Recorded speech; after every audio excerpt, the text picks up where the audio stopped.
They laughed when Earth joined the Galactic Council. The elder species, ancient and vast in number, had seen thousands of civilizations rise and fall. To them, Earth was nothing more than a young world with loud voices, short histories, and curious machines. They still burn fuel for power, one dignitary scoffed. They named their ships after animals, another added with a smirk. And so, Earth became a footnote, a member in name, ignored in practice. The humans didn't complain. They listened, watched, and kept building. On the outer edge of known space near the Veil Cluster, a minor skirmish ignited between a trade convoy and raiders. The Council dispatched its finest from the core worlds. But it was Earth's ship, Resolute, that arrived first. The Resolute was not impressive by Council standards. Mid-sized, unpolished. Its design was utilitarian and blunt. No flowing curves, no shimmering alloys, just steel, circuits, and armor. When the Council forces finally arrived days later, they found the raiders gone and the convoy rescued. One of the captains, a tall avian from the Tirelli, asked the human commander, "What technology did you use to arrive so fast?" "Calculated risks," the commander replied. They laughed again. Then came the Dravari, a silent force, unknown to most of the galaxy. They didn't speak. They didn't warn. They simply consumed. Worlds fell. Colonies vanished. Even the core trembled when the Dravari ships, vast and pulsing with strange energy, entered the galactic sphere. In an emergency session, Earth sent a representative. He was not old. He wore no robe or badge, just a black uniform with a single emblem, a flame rising from a star. The council chambers fell silent when he approached the podium. "We've tracked the Dravari," he said. "They're targeting every relay on the outer spine. If they succeed, we'll be blind, isolated, and easy to take one by one." An elder from the Yalari leaned forward. "And what does Earth propose?"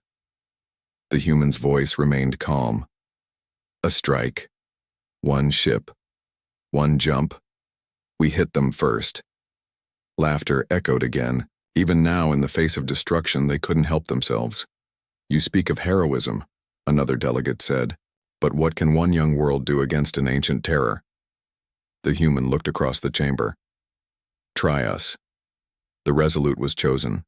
It had no cloaking, no hypershields, no quantum phase weapons. But it had something else. People who understood. Desperation. It launched quietly with no fanfare. Earth had already begun evacuating several of its frontier outposts, not because they believed the mission would fail, but because they understood what was at stake if it did. The Resolute jumped deep into the black, where no other ship dared follow. Its crew, a mix of veterans and engineers, moved with quiet. Focus on the bridge stood Commander Lane, a man known more for silence than speeches. He gave none that day, just a nod. The ship emerged near a dying star, where the Dravari fleet had begun constructing a gate, one large enough to bring their full force through. The humans had one chance. They accelerated. The Dravari noticed. Massive. Bioships turned, sensing threat. Strange weapons charged. The void shimmered with energy. The Resolute dove straight into them. It unleashed missiles. Not elegant. Not advanced. Just fast, heavy, and smart enough to find weaknesses. It tore through. One Dravari frigate, then another. The humans knew they wouldn't win by endurance, so they gambled. Deep in the ship's core was a weapon Earth had never shared with the Council. A fusion core, modified beyond regulation, bound to a gravity-fold device. When triggered, it would not explode. It would collapse space. Lane sent the signal. The crew evacuated in pods. Some were destroyed mid-flight. Others made it far enough. He remained behind. As the Dravari ships closed in, Lane smiled. "Mock us now," he said softly. Then the core ignited. The explosion was not fire. It was silence. Space folded inward for 3 seconds, then recoiled. When the Council's scouts arrived days later, they found a graveyard.